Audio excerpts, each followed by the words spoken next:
Hi guys, for today's video is magnola ako ng abalong na inasima ng santol. At yun na nga, kumulo na yung tubig, nilagay ko na yung samya kasama yung santol. Pakuluin lang natin hanggang sa maluto yung santol bago natin ilagay yung abalong.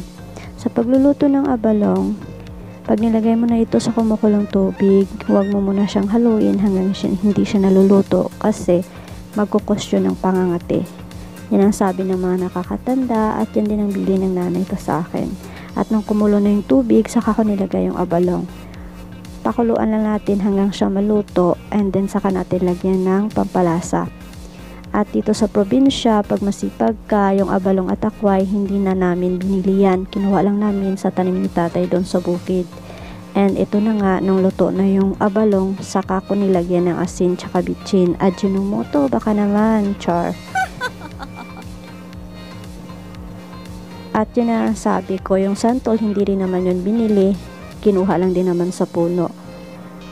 At pakuluan lang natin saglit, saka natin ilagay ang ating pansahog na dilis. Isang klase siya ng dilis hindi siya yung gray, parang puti yata ito.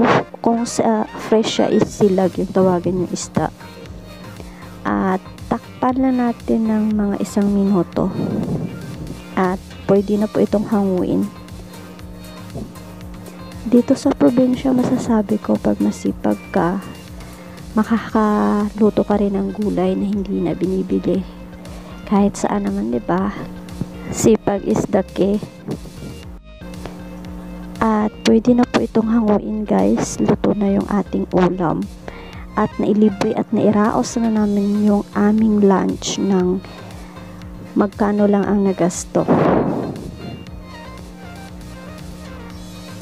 Mura man, pero yung sustansya niya ay punong-puno naman. Yun nga lang, hindi rin naman natin matatawag na masustansya kasi may ajinomoto siya. At alam naman natin sa atin, hindi tayo nakakakain pag hindi malasa yung pagkain, di ba? Lalo pa sa bagong generation ngayon. Saka pa lang natin malalaman talaga yung healthiness pag tumanda na tayo kasi marami na tayong nalalaman. And that's it. Thank you for watching. God bless.